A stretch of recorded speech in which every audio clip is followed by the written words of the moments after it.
D&D Tea Time. Join us. All right, everyone. We're going to start by rolling for initiative. It's not me this time. I got 13. I might be the winner. I got a 1. I forgot to say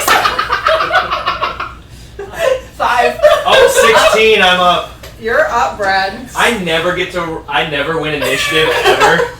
You guys know, you play with me often enough that I never win initiative, so I'm so excited I got 2 today. Yeah. So, thinking about an approach to making a character.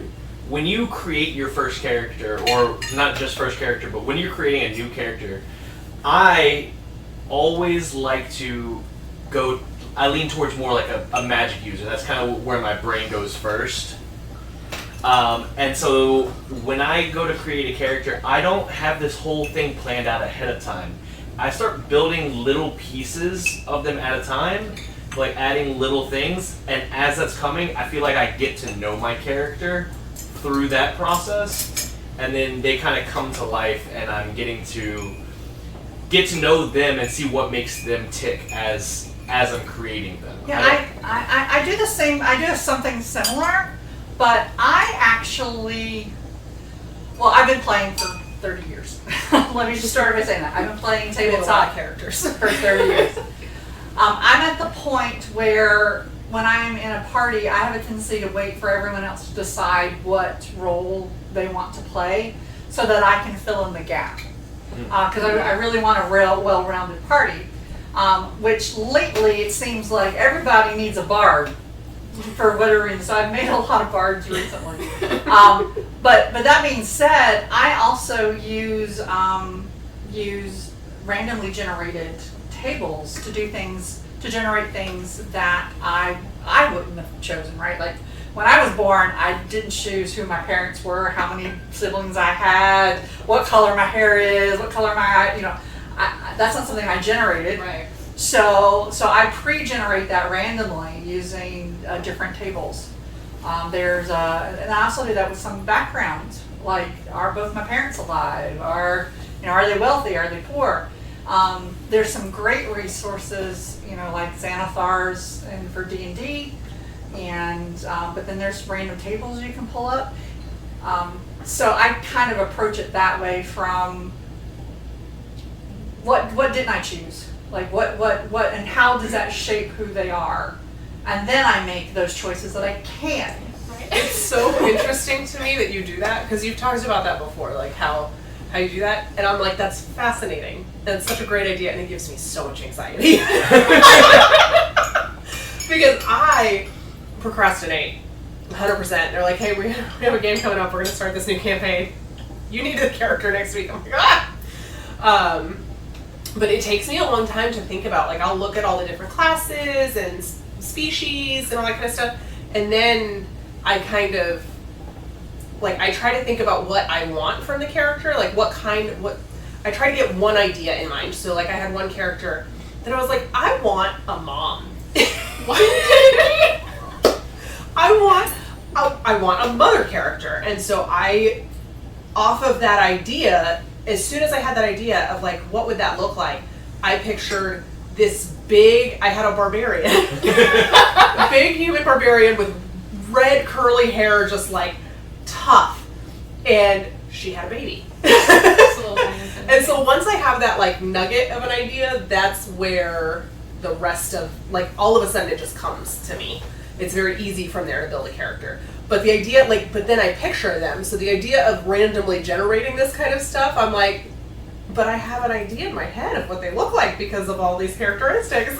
Yeah, well, here's the nice thing in regards to that is just because I generated that, I'm like with my character in our Eberron game. She's blonde haired and fair skinned, but she dyes her hair black because she wants it to be black. So yeah. I can choose to look however I want, but I have that basis of this is what I didn't choose, and then if anything, let's say anything happens in the game that I changed how I look via magic, and suddenly magic doesn't work, then all of a sudden you revert back to what you look like, right? I always go for the same character. I tell myself I'm going to do the randoms I'm gonna try something different, and then I always end up just being like, oh no, I don't really like the way they look here, and then I just change everything, and eventually they just turn into the same exact character. It's always a magician. It's always just like some hoity-toity, weird-looking, bizarre animal thing. Like, I can never diversify. It always becomes the same animal. That's amazing. Do you feel like that character? I know you said like animal looking, but do you feel like it is like you? I guess so. Like a I mean, personification of you kind of thing? not necessarily. It's just I'm just always attracted to like the catty looking species. Like anything that's like that. Like I know there was one. I think it was Elder Scrolls. Forgive me if I'm wrong, but it was an ogre or something. But the cat eyes, I had to put them in for some reason, and I was just like, I can't just diversify. I don't know how to do it. Every time it always just manifests into the same exact character. So.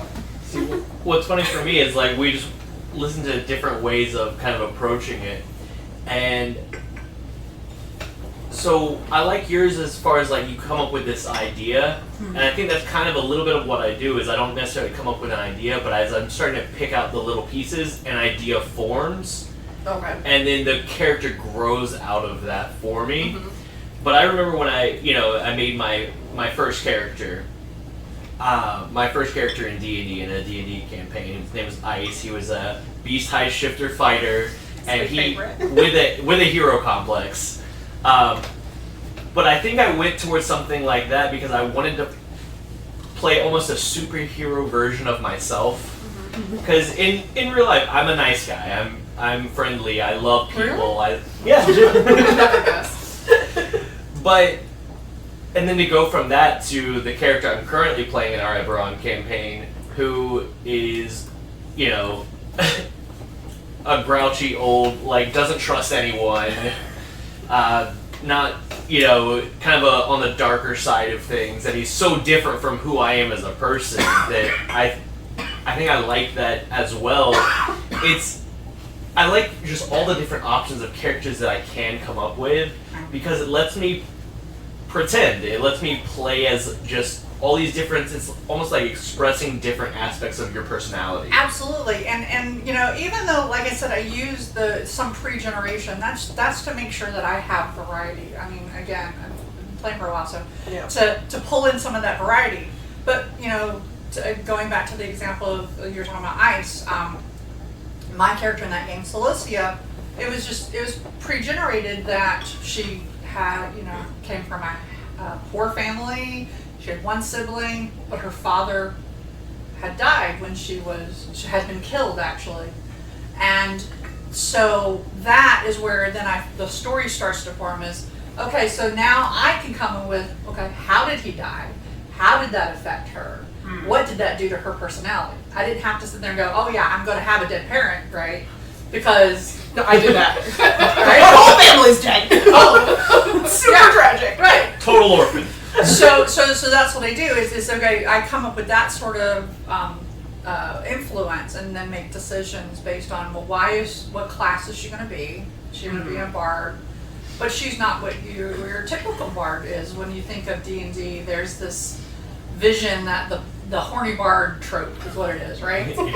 And we have the horny rogue. We have the horny rogue. You did have but she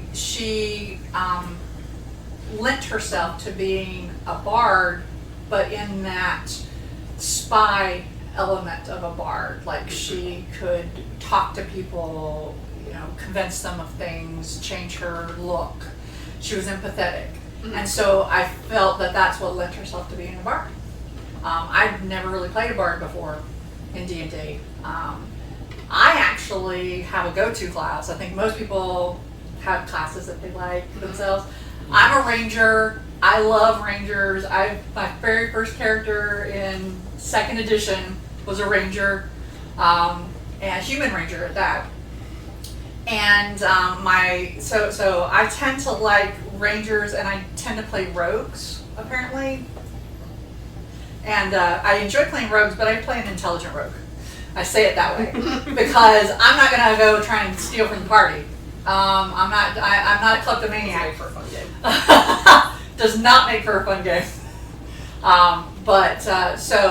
I love rangers. I like that mix of fighter and spellcaster with that nature bent. It's just, it kind of takes all of the things that I like about different characters and puts it in one character class. And so I have that versatility. I like versatility classes. That's cool. Yeah. I feel like I'm still getting used to all of the different classes, so I'm on my second campaign and I've played several one-offs now.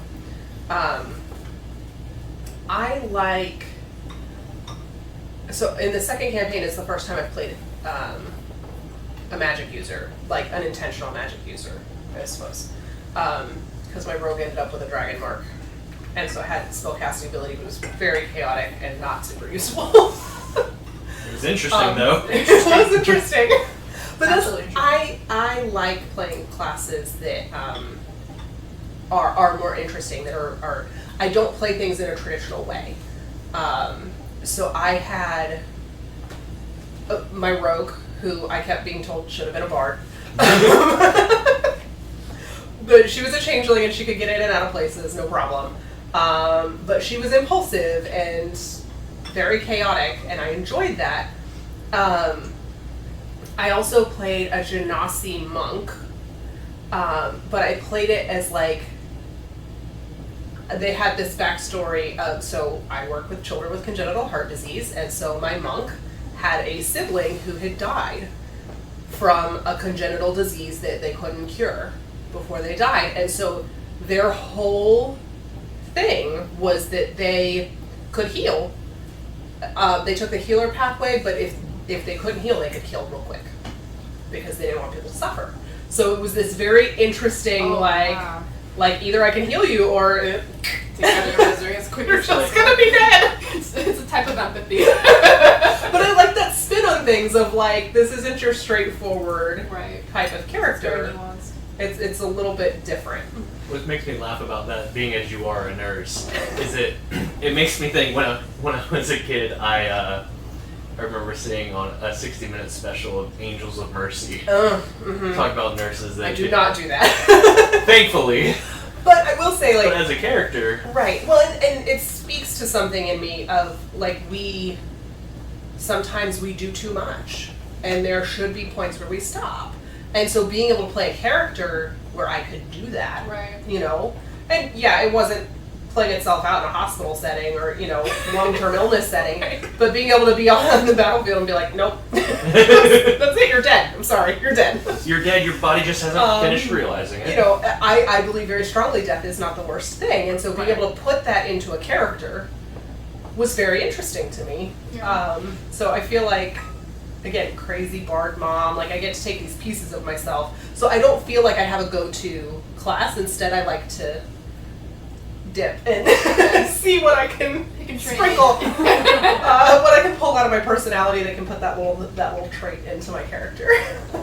See, that's really cool. So, I definitely have a go-to class, which is what kind of made playing Ice so funny for me. Is that while it was my first D&D campaign, I wasn't a novice to the RPG setting. A lot of background experience with fantasy novels and playing different video games, especially like Skyrim and the Elder Scrolls and stuff. I'm always a magic user. Always. Because I think it goes back to a childhood desire that was wishing that my letter from Hogwarts would show up. And that I just had, or that, you know, I had latent force abilities that just hadn't awakened yet. You know, I wanted that supernatural, that really cool ability that you could affect things from far off. I think I went with the fighter generally, just because, like I said, I wanted to think of a superhero person of myself, because, you know, not anymore. I've grown out of that stage of life, but I was a fighter. You know, I you know, competed in martial arts tournaments traveling across the country. You know, I placed third in the nation when I was 17. So I love that fighting aspect of things because I really enjoy the physical combat. But because that was who I was in real life, that I think that I always leaned towards magic because it was so different. And the characters that played the magic were all, that I felt like were always like almost aristocratic. They were above the Need to throw a mundanity. punch. They're It's like, oh, I would never dirty my hands with. You know, that's really interesting because I'm sitting here and I think, you know, my go-to character classes for, say, tabletop RPG is actually completely opposite than what I do for a video game RPG. I am a melee, I say I'm a melee fighter. And I am actually more melee in tabletop. I prefer when I'm playing a fighter type that I'm in shop. Like I have my rapier and I have my dagger and you know I go in and I attack. But video game, you know, talking like Fallout. Playing Fallout, I'm a sniper. I play snipers in video game RPGs. So like all of my like distance, I like line it up, zoom in. One of my favorite, I know it isn't a traditional RPG, but it's the GoldenEye. 007. Yeah, Yeah. the GoldenEye video, and I love the sniper. Like you just line up, you have to go sneak around. Thief is really good too. Yes, it's melee, but it's that sneaking, and then you line up the shot, and you take it, and then you have to switch into melee. But I do that with and I don't tend to do magic users. I don't like running an army. Like in a video game, I don't like running an army. I don't play Final Fantasy, that sort of thing, because I have to run a little army. I play a character, I can do a sidekick, but yeah, it's like completely opposite. So my thing is I just go running head first in a game, especially in video games. So my husband's always just like, you need a plan first of all. Stop, plan, and then go. And I'm just head first, just in there. So I think that's why magic always works for me, or any kind of like wizardry position, because I'm always just like hitting the right bumper and like the right thumbstick and all that stuff. I'm just like in there, just punching everyone and everything. And, that's it. So it keeps me from dying, and I hate dying. So anything with healing also, I'll be really interested in, just because I know it works for my strengths and weaknesses. Because I just can't think ahead. I'm very impulsive. Now, you know, kind of going off of from class and skill set, melee type or combat type. What about like species? Because there are, you know, I know like for myself, yes, like my first character was a human ranger. Actually, one of my absolute favorite characters is a human ranger. But I am drawn to half-elves. I like half-elves as a race that has that blending of two conflicting cultures and doesn't really fit in either, which I think works really well as a ranger who tends to be a loner type. Yeah. So you know, you get a little bit of the best of both worlds of being human and being an elf. You have the resistance to charm and sleep as the elf does, but you also get some skill-based benefits from the human side.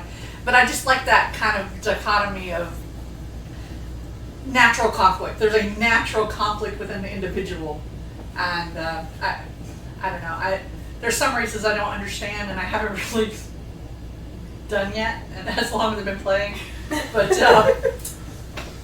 you know, I'm a half, and even in like with Fallout, like I for some reason I don't tend to play a specific gender in Fallout either. I do the same thing in D&D. I kind of switch between genders typically, but I don't know. I just kind of think about, okay, what do I want this one to look like now? And I go through and I'm like, oh, not that color hair again. Not that, no, but you can tend to go with what you like, and so, but that's me. So I feel like, as far as species goes, I like the weird ones. Like the... Took the words right out of my mouth. I want something so far different from human that, like, because that to me is interesting. So I played a changeling. I played a water genasi. I'm sorry, no, it was an air genasi. Still- ended up going Air Genasi. I got to play, played a Warforged Artificer, that was fun. Also was a weird Artificer, he was very skinny. And he was a healer. Okay, that is an interesting combination. He was like he made all these little surgical robots. Okay. You know, again, Surgical not robots. that I don't like the weird ones, but I did an unusual healer too, race wise as well. I built a fairy, a male fairy wizard, Oh, interesting. because he was trying. I took one level in bard because to make sure he had a healing spell. Well, then I did wizard and I like put everything in like medicine and trying to figure out how to get a wizard spell to heal and like everything, because I was really gonna make a healing wizard. Yeah. The only reason I am playing a human right now is because I found something fascinating. I had read this thing about humans being endurance creatures and like how we used to like just outlast everything. Like when people were hunting, it's not that the thing couldn't run faster than us, it was that it couldn't run long enough because we would just keep coming. And that we were endurance creatures. And so I found that fascinating, and so I did that for the character I'm doing now, because I was just like, I don't know, let's see, like if she could just be persistent. And she is. She is so far. For me, I don't have one that I lean towards the most, but I pretty much tend to stay away from human class. I have like the weird ones in a couple one shots. I played a fire genasi. I played a sea elf, which I really enjoyed my sea elf, especially since we were having a pirate adventure at the time. But right now I'm playing a dwarf, and I think He's not dwarf. well, he's not a dwarf. He's a Drugar. I'm like, He's a Drugar. he's not even a dwarf. He's a Drugar. Yeah. Dark dwarf. Yeah, he's a dark I was gonna dwarf, say in my head he looks like a dwarf. Yes, and he does look like a dwarf. but it's like a dwarf that's been underground for way too long. Little and hairy. That's the Okay. All right. I'm gonna have to use that next. Not to butt in. I just like the weird sizes. If it's not insanely tall and huge and like running into trees, it has to be like super tiny. I'm not picky, but I just like the bizarre sizes, and I like to sneak up on people, or I like to be just so obvious everyone can see me. I'm just like running towards you. See, the tank. Yeah. I can totally see that I can totally understand that, Yeah. because not necessarily, I guess, with the D&D's characters I've created, which I've done different races and stuff as far as huge and small, but I like the things that so different. Yeah. And I mean even different from your standard fantasy novel tropes of, your elf is always kind of like this type of character, and your dwarf Oh is yeah, no, I this. don't do that. And so I like that. I mean, because I am relatively new to D&D. I've only been playing like 3 years now, and there's just such a wide array of different races that it's like going to a buffet and just like, oh, I like that, but I like that, but I like that, and that, and that, and that, and that. And then so I end up, with this last character that I created, I took and kind of used a little bit of what you did with the random.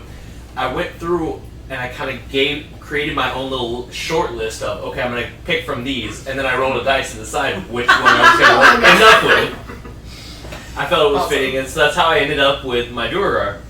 But I don't, I guess, have a specific one that I love like you like the half-elves.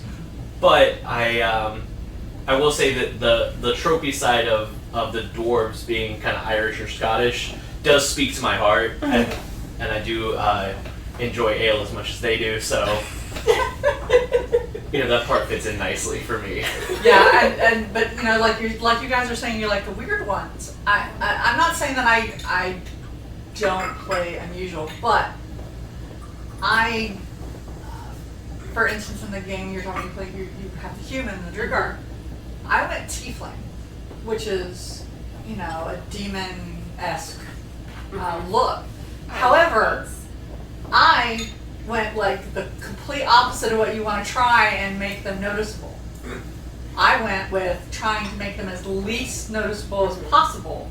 So I did what's called a variant. I like the fact with D&D 5th edition that yes, you could play the typical fire-loving tiefling with the tail and the horns and say, you know, there's a typical trope with that.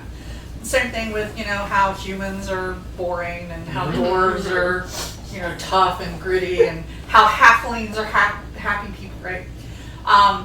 With this tiefling, I was like, I don't want to do that. So I was able to do a variant. So I don't have a tail. I'm not red skinned like they typically are. I have no shadow and no reflection. People have to be looking for you. They have to be looking for me. She has 6 fingers instead of 5 on each hand. Not something you're gonna easily notice. Right. The big bat wings are probably noticeable, fleshy bat wings, but Those do tend to stand out a little they bit. can be covered by a cloak. So I kind of went the opposite. I went, okay, I'm going to play this interesting, weird race, but I'm going to try and tone it down as much as I possibly try not to be seen, and so. Whereas, see, like when I played my changeling, I went the complete opposite because changelings can be whoever they want. Yeah. Right. And so it is traditional for changelings to have these personas that they wear all the time. And my changeling walked around as a changeling all the time. Which Pale weird. skin, black eyes, like white hair. That's weird. Just was like a weird person to see, and you're like, Let's hang out with that one. why would you do that? Like, And even you weird- can be anything. And even weird amongst other changelings. Yes. She stood out. She was like didn't care at all about what anybody thought about her, or at least that's what she tried to show everybody. I don't care. Sensitive. Oh yeah. And I guess I can't help but let my own personal favorites mix in with my characters, even if it's playing something totally different. I mean, when I played Ice, at one point he had a little bit of, I think Tooks rubbed off on him a little too much, and he turned into a slightly klepto as well, because he did steal a hair color changing ring. Just so that he could change his hair color. He walked around with green hair sometimes, pink Because hair. he's covered in fur. Yeah, but Yes. but It's never really Celosia in that game made specific note of that. Yes. That he's supposed to be a good person, but stole something from somebody. So he's really not to be trusted. Because that was her. So Tux probably had a little influence in changing his alignment a little bit. How I was in Fable, I tried, because I always play like the good character, even like, I know this is kind of sideways, but like No. in GTA, I would always try to like follow the speed limit. So I play Fable, and I'm just like always trying to be like the good one, and I was like, you know what, I want horns this time, I want to be the bad, evil king and all this stuff. No, as soon as those horns started growing, and I was like, I changed my mind, I need to go back, I need to be the best one. Yeah, so I no. just back, always. I played through Fable twice. Once to be good and once to be bad, because I wanted it all. I wanted to try it, I just couldn't, I backed out so quickly, I was just No, like, I killed those children. No problem. Okay, see, that makes me think of Knights of the Old Republic. So Star Wars, the older RPG, I love this. I think I've played through it at least 10 times. And every time I try and go down the path of the dark side, making the bad decisions. No, I'm going to torture you instead of letting you go. No, I'm going to do this. And then I get like you, I'm just like, my guy starts looking, his skin starts crinkling, his eyes turn yellow. And I'm little like, veins, and you're like, oh no, I'm not a good bad person. I have to go back to being a good person. I feel like I'm too vain to be a bad person. I think it was. Like, everyone sees me now, they know. They know it to be sparkly. It's sparkly and pretty. It's a vanity, so it is technically bad at the end. I mean, I am still technically a bad person, I just can't. I can't do it. Don't you want everybody to know it at first glance that I'm bad? Because they can see it, yeah. Yeah, exactly. So the horns come out, the veins, the eye veins always freak me out. I made you creepy. Yeah. But that's when you invest in like the other content that you put makeup on, right? That's a good point. Yeah, I I know that's what I can't did. do it. Makeup on, mask, you know. Uh-huh. No, because of course I was playing to get the achievements. Mhm. So Yeah. I'm like, I gotta be bad. The hard one, All I the will things. say, when I was good and then I had to do something bad, that was the hard one. Because you Yeah. played good, you've been playing good, and then you have to do something bad to get in one of the doors in Fable. Yeah. You have to do something.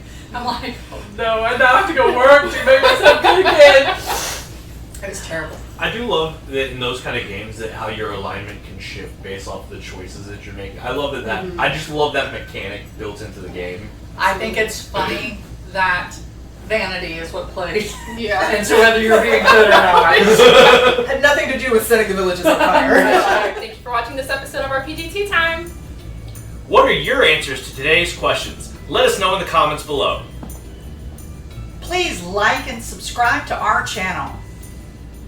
Remember to hit the bell to be notified of new videos. Happy homebrewing!